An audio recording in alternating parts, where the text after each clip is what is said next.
இதனுடைய நன்மை இது தியான முதிரைன்னு பேர். இந்த முதிரையை செஞ்சாக்கா மனம் அழுத்தம்,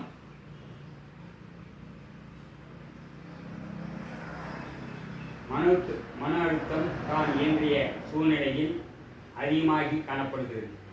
இதனால் மனம் உடல் நோய்வாய்ப்படுகிறது, மன அழுத்தம் ஏற்படுகிறது. இதை போக்கத்துக்கு நமக்கு என்ன கவலையில் இருக்கிறீங்க? மன அழுத்தத்தினால் இதை செய்யறதுனால என்ன நடக்குது அப்படின்னு சொன்னால், என்ன நடக்குதுன்னா, பீட்டரி சுரப்பி, பீனிசல் சுரப்பி, தாமசல் சுரப்பி இவைகள் சரிவர சுரக்காமல் போகிறது. அதனால தான் அந்த பிரச்சனை வருது. நாணமில்லா சுரப்பிகள் நன்றாக இயங்க வேண்டுமானால் மனதில் அழுத்தம், மனக்கவலை கூடவே கூடாது. இதை போக்குவதுதான் தியான முத்திரை. ஒரு விரிப்பை போட்டு நேராக உட்காரவும்.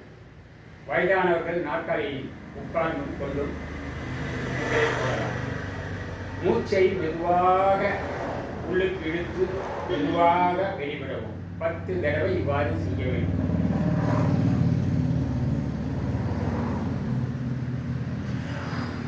இடது கையை மணி மீது வைத்து கொண்டு அதன் மேல் வலது கையை வைத்துக் கொள்ளவும்.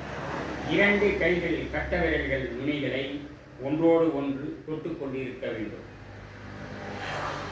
இதான் இந்த முத்திரையினுடைய கணக்கு. இந்த முத்திரை செஞ்சினாக்க என்ன பலன்கள்? மனக்கவலை, பதட்டம், டென்ஷன், உடலில் ஏற்படும் உஷ்ணம் இந்த முத்திரையில் சமன்படுத்தப்படுகிறது. இந்த முத்திரை போட்டு ஒரு 5 நிமிஷம் தான், அதிக நேரம் கூட உட்கார வேணாம்.